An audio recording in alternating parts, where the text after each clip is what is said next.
Here we have two scenes unfolding before us this morning.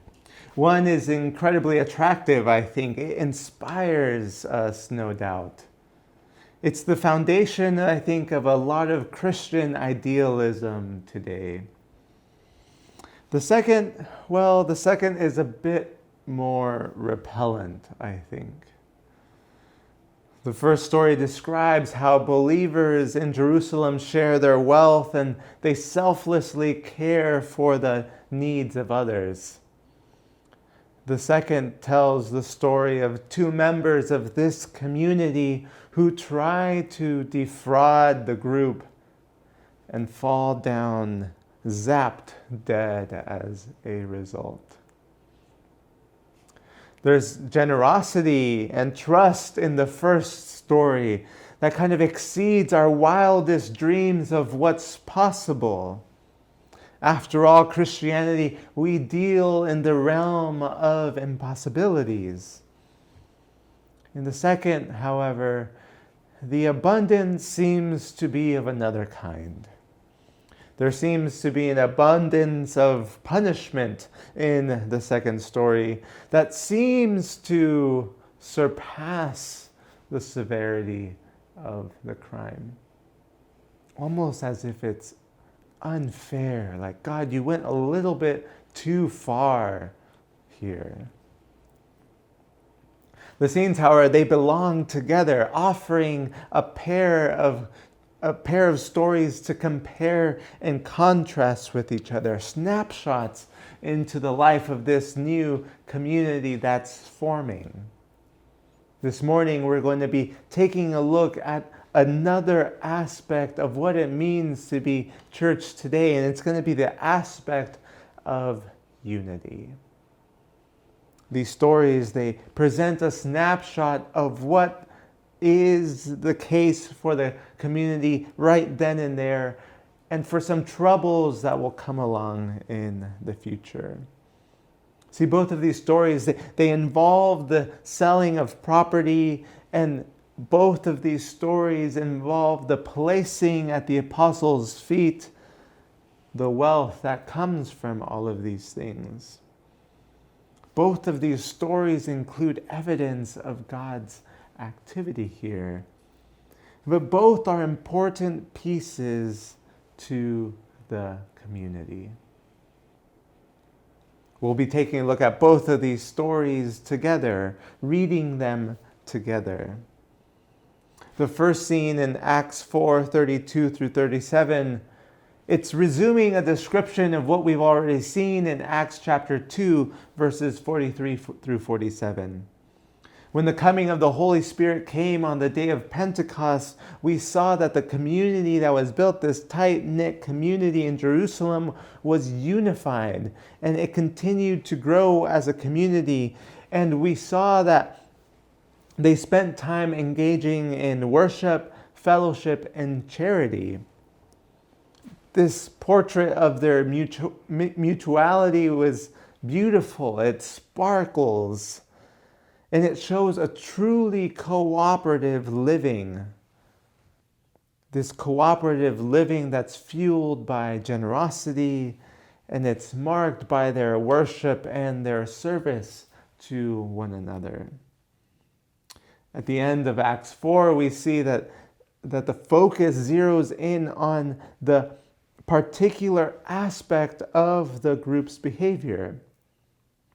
We see that members who own property sell their property, homes. They sell their homes and present the apostles with the proceeds from these homes.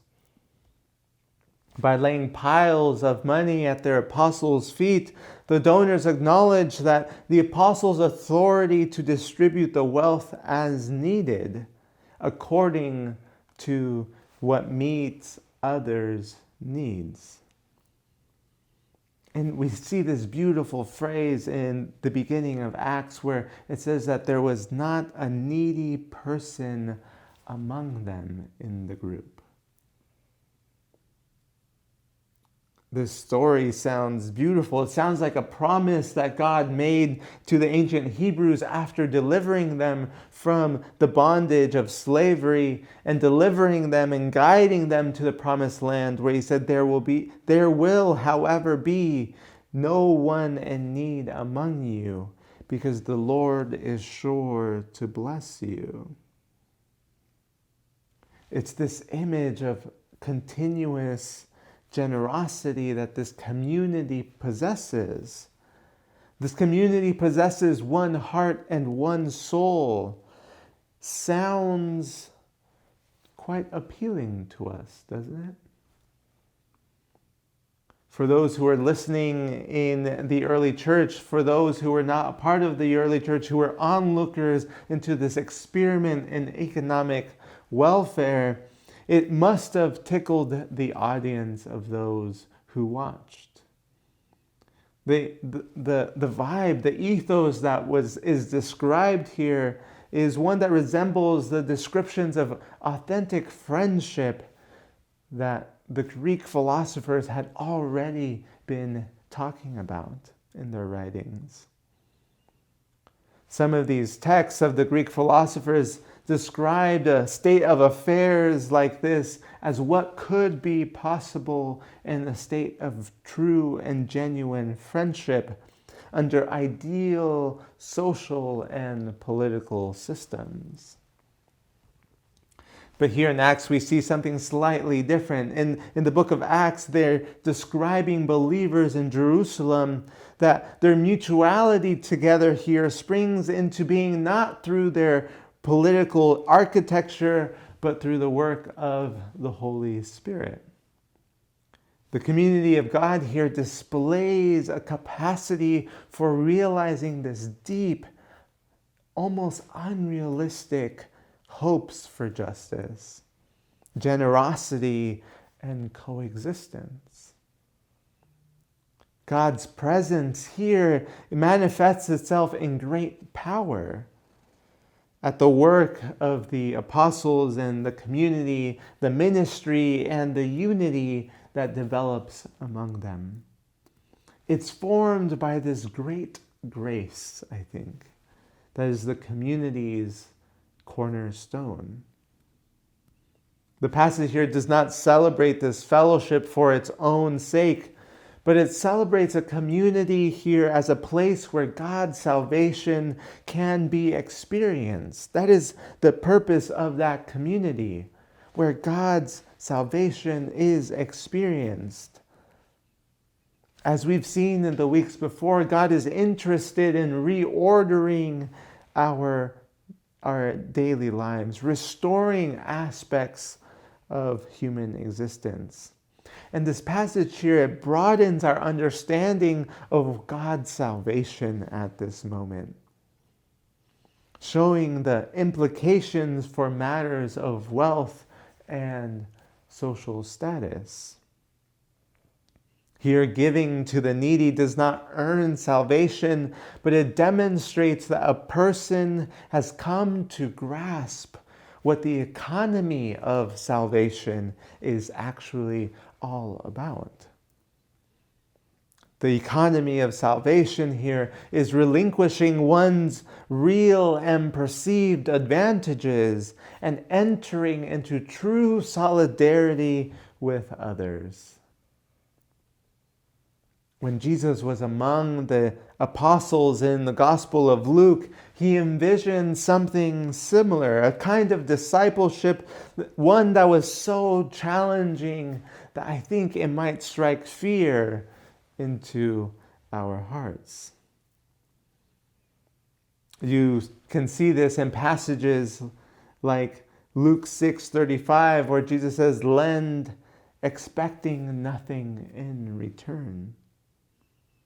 Luke 12, "Sell your possessions and give alms. Make purses for yourselves that do not wear out, an unfailing treasure in heaven where no thief comes near and no moth destroys. For where your treasure is, there your heart will be also." Luke 14, none of you can become my disciple if you do not give up all your possessions. Luke 18. Sell all that you own and distribute the money to the poor, and you will have treasure in heaven. Then come, follow me. See, here in the early church, when Barnabas and the other believers in Jerusalem, when they share their resources to support the outreach and to sustain the needy among them, what they're doing here is they're giving evidence, they're bearing witness to the fact that they live in the light of God's intentions, and that they're living into this pattern of discipleship that Jesus has established. They understand here that together in this community, in this united existence together, they share a single heart and soul. It's so tight and so radically tight-knit that sharing of their possessions seems a natural outgrowth of what Jesus has called them to. Their willingness here to sell their property to benefit others, I think it contrasts sharply with the greed that we see of Judas Iscariot, don't you think? Who might have used this money that he received for delivering up Jesus to perhaps purchase property on his own behalf, for his own benefit, perhaps showing where his heart resided. After all, Jesus is the reason why we're here, is it not?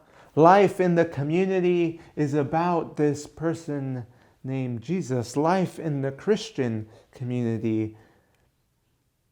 It reminds me of what a Christian ethicist once said. It's life in this community of Christ. It's not primarily about togetherness. He said it's about the way of Jesus Christ. It's about disciplining our wants and needs in congruence with a true story, he said, which gives us the resources to lead truthful lives. In living out the story together, togetherness happens, but only as a byproduct. Togetherness is only a byproduct of the main project that we are on. The project of trying to be faithful to Jesus. Scene 1. But now we have scene 2. And here we see a contrasting story to what we've seen in the first episode. The first episode, like I said, was beautiful. It shows Christian idealism, the best that Christianity can offer a community. But here in the second scene, and in the verses that follow, we see Barnabas and friends. First, we see Ananias and his wife Sapphira fall dead at Peter's feet after the lies that they tell come to light. Here we see Acts doesn't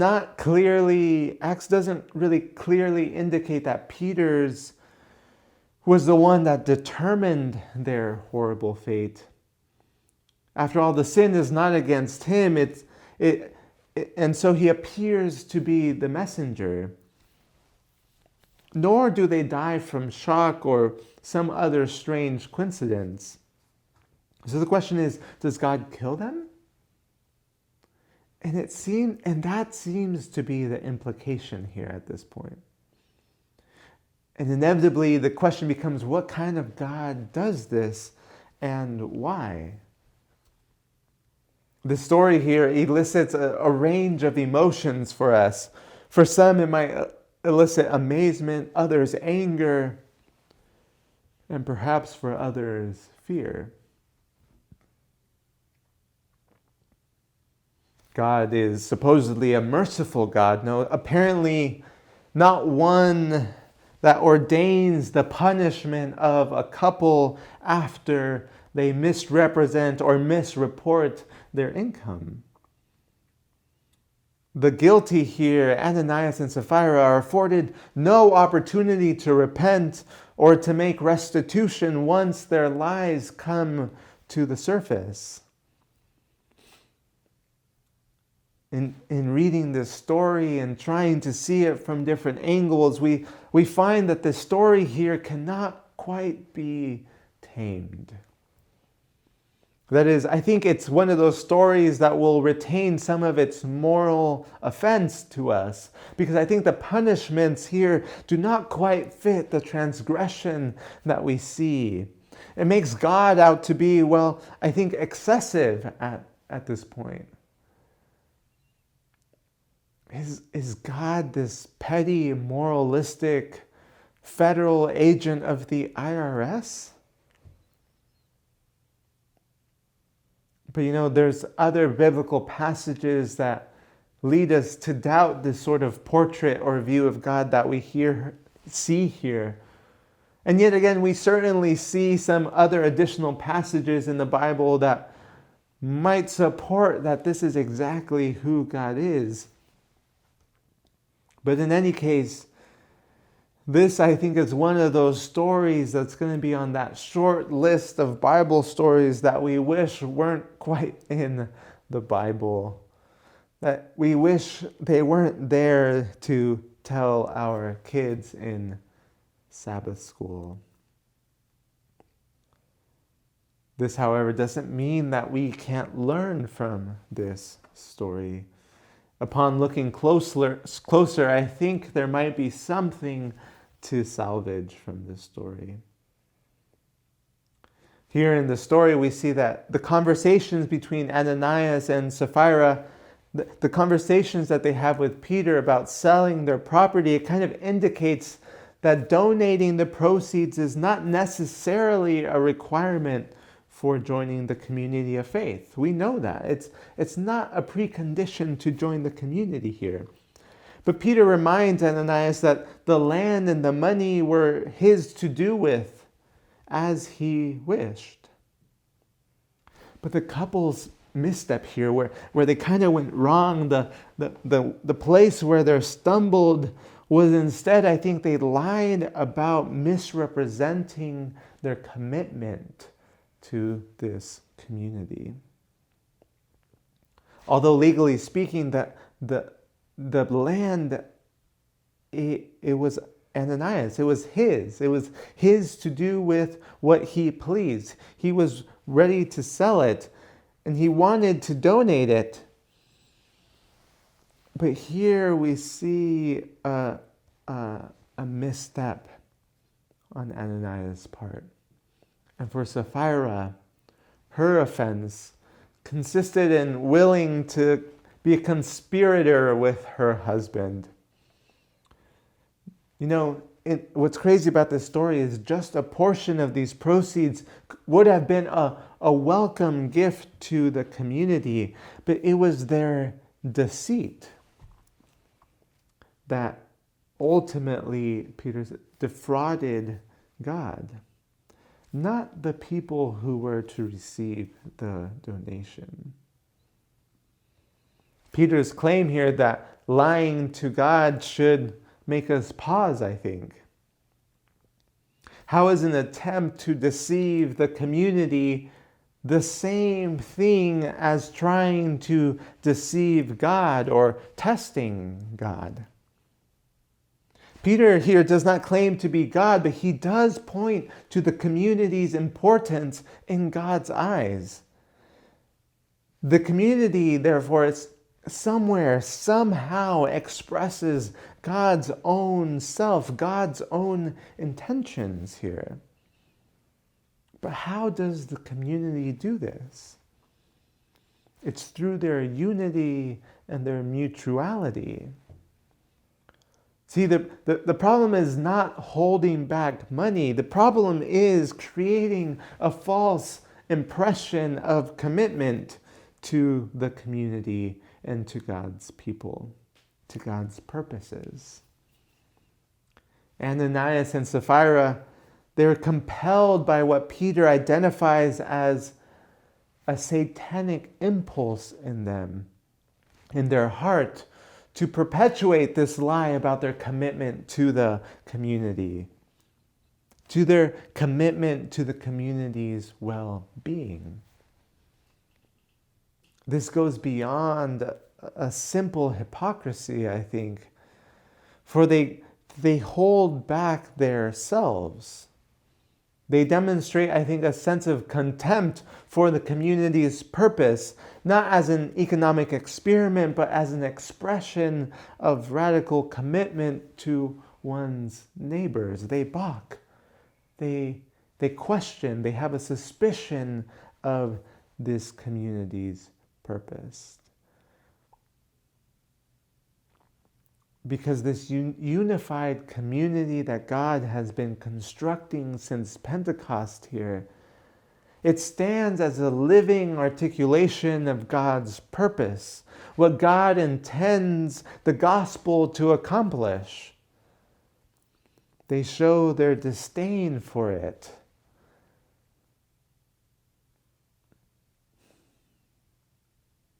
This passage no doubt provokes a set of questions within us. It's a challenging passage. We ask, what kind of God might kill Ananias and Sapphira? What kind of community is this that God would protect so dearly? If I'm honest, I think those are the two questions before us, the two routes that we can take. The question is, what kind of God is this that would produce this sort of punishment for these people? But on the flip side of that question, I think it's, what kind of community is this that God would so vigorously protect? I think there's a detail at the very end that might help us think through these questions. In chapter 5, verse 11, we read that a great fear seized the whole church and all who heard of these things. I mean, there's no surprise there. Of course, there would be this great fear that seized the whole church upon hearing that Ananias and Sapphira were zapped. Not literally, of course, they just fell dead. But the word to notice here, I think, is church. Notice that this is the first instance that we see the word church pop up here in the Bible. The word had not yet appeared in any of the discussion previously that we've had. It hadn't been used as this description for the activity in chapters 1 through 4 of Acts until this precise moment in the story. The group of those who believed here was shown in Acts to be capable of great things. But here in chapter 5, we see that there also is this capacity for self-destructive behavior.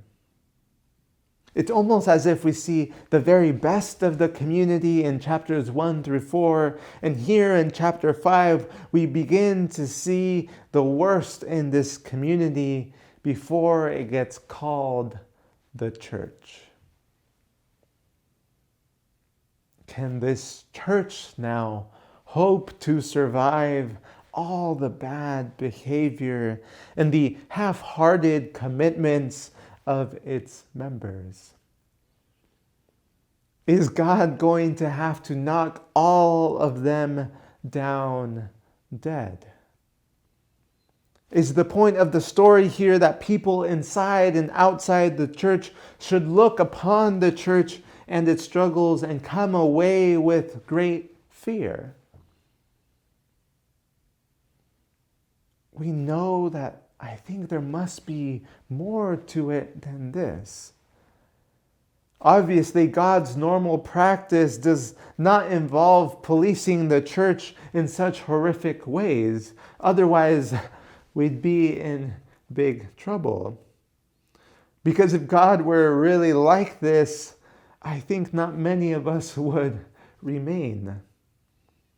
I think most of us would quickly either give up on such an account of God, a trigger-happy God, while the rest of us might get zapped in a week or two. Of course, not literally. But why does Acts find this story of Ananias and Sapphira important to include? Why is this story worth telling? Who would cling to such a story? With its image of a quick-tempered God, a no second chances type of God. Who thinks or hopes that God would act in such a way? Maybe angry people do, or threatened people, or perhaps fearful people. Maybe the passage comes from people afraid of losing a community that's capable of embodying the best things that God has to offer. God's commitment to his people. The people here, they might fear losing hope for what God can make possible for them. Their loved ones, their neighbors, those that surround them, those that are in need. If we see fear in this passage, if we see fear stalking us in this passage, it's because it's this fierce and vengeful fear that exposes for us how important the beautiful parts of these passages are. And how desperately we are to experience community, how desperate we are to experience community and flourishing like the one that we see here at the end of Acts chapter 4. The passage here reminds us how difficult it is to create such a place like this, given all of our flaws and all of our suspicions. When something comes along for us that makes our life easier or more beautiful or more pleasant, we desperately want God to protect it, sometimes at any cost. I think about the way that parents often speak about their children, the way that they pray for their children, children being these things that often bring so much light and life to their parents. And their parents just want God to desperately protect their children. It's that sort of fear of losing something that is so beautiful to them. The history of the church, of the church, will always contain both self-giving and false commitments to others, as well as everything in between. As I look at my own experience with the church, I've found within church, either local churches or churches across various communities, churches of different Christian communities, incredible amounts of generosity. And I don't just mean financial generosity. I've seen authentic, sort of radical, compassionate acceptance of others. I've seen the church step up to the plate where there has been tragedy. I've seen the church be the church for others. And yet I've also, in my experience across various Christian communities, I've also seen people suffer from slander, exclusion, disappointment, and simple old-fashioned sociopathic behavior. I've seen both spectrums within church. And I'm sure you've experienced or witnessed some of this for yourself. But then again, I take a step back and I think, well, God only knows the extent to which I myself have damaged and let others down in the church.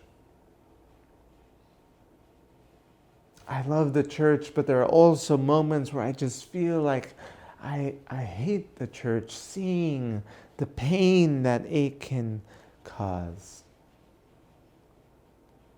But for some reason, I just cannot help but have hope for the church.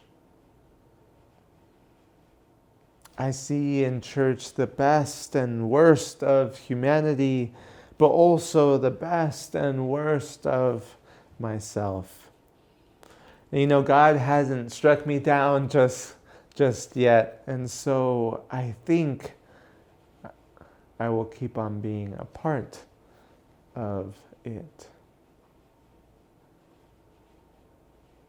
Even though we all know church includes some of these people that we wish would just be, perhaps we wish they would fall down because of their crimes against Christian unity and mutuality. I know it's there. But the question is, what if God is there?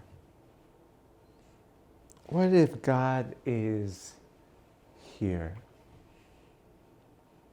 In this mix of flawed and occasionally self-destructive human beings, this body of people that we've come to call the church, what if God is there? It's a fearful and mysterious thought, no? But I think it would be short-sighted to take away from this story that the message is that we need to look out because God is really vindictive. Instead, I think the story here of Ananias and Sapphira announce a different perspective. They announce a perspective that says, look out, this splendid community is quite vulnerable. Don't hurt it. Although the church has been brought into existence by God's very own Spirit, it remains at risk today. It remains at risk of being undone by the deceit of its very own members. It's not a statement of suspicion for others. It's just simply a realization of where we are, what we are composed of. In the end, this story is much less about the right use of wealth and property than it is about God's commitment to preserve the church. Despite this story's irredeemable features, I think, this passage suggests that God is so deeply woven into the life of the church. Or perhaps it's better said, the church is so deeply woven into the life of God, that the church's existence, that the unity remains somehow essential to God. It's in this very way that this community any community of believers can be considered holy ground. What if God is here? Then we are on holy ground. Where does that lead us? In Acts chapter 11, there's this fascinating story where the disciples, they hear about this famine from a prophet. This famine is coming. And what's interesting is that they don't respond with questions about what can this mean, or is God angry with us?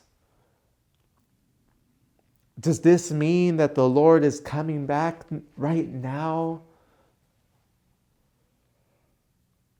They're not pointing fingers. It's because of this sin. It's because of this communal sin. It's because we've accepted these people. They don't go that route. The questions are very practical. They ask, who is going to be most at risk? What can we do to help? And who should we send? As a result, Paul and Barnabas are sent off to Jerusalem with money for the poor. It's similar to the story in John 9. You'll remember it's the story of the man that's born blind, and the questions surrounding this miracle are relentless. Who sinned, him or his parents? But Jesus is, again, practical at this moment. He discourages his disciples from asking whose fault this is, or whether it was someone else's sin to blame. It wasn't actually anybody's fault, but the important question was,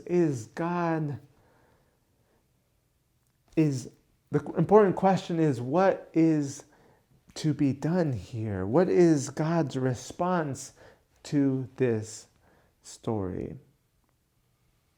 What can we do?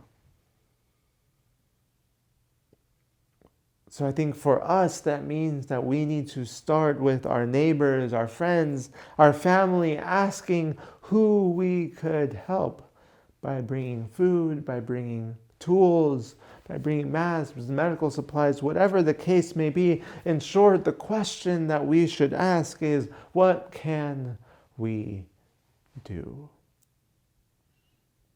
As a church, as a community, if God is here and this is holy ground, what can we do? You know, when Jesus left his disciples, he left them to do the work. He didn't leave them with a blueprint or an outline of things to follow and a list of proper beliefs to hold. He left them with a mission, with a work. And he said, do this and take it to the ends of the earth. Everything else, the disciples had to figure out after that moment. The later church had to figure out the rest of it out. My point is that Jesus left us with a mission, a vision. And in this question about unity, it's our mission that leads us forward. I don't want to discount the usefulness and the purpose, the importance of beliefs. If we're going to get a glimpse from Jesus' method here, he says, go do the work. And disciples, they didn't have it all figured out. They didn't have all the right beliefs about who Jesus was. They didn't have all the proper doctrines to understand what God is. All Jesus left them with is, if you've known me, you've known the Father. He says, I have a work for you to do, and go do it. Our church's mission, our unity, and our mutuality rests on Jesus Christ.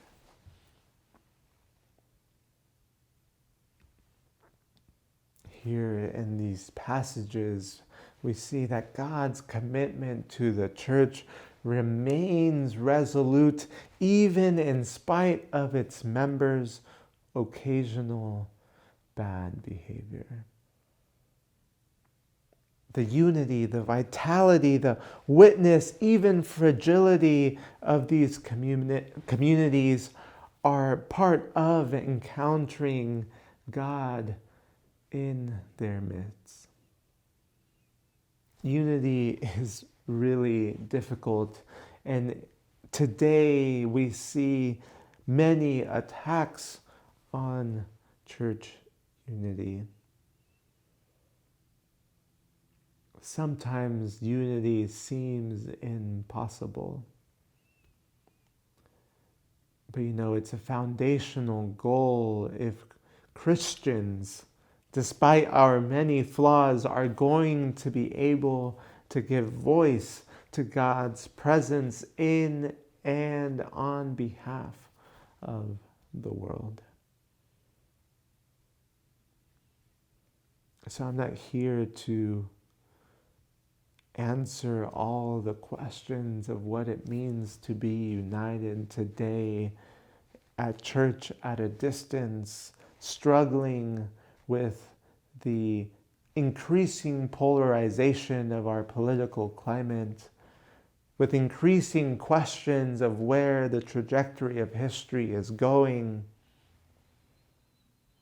I'm not here to offer any answers to any of these questions. Unity is difficult. But the church today needs to remember, I think, that we stand united in mutuality in our vision and our mission. And that God's commitment to His church still stands today, tomorrow, and forevermore. May we be witnesses of God's commitment, God's mission, God's vision for His people. Amen.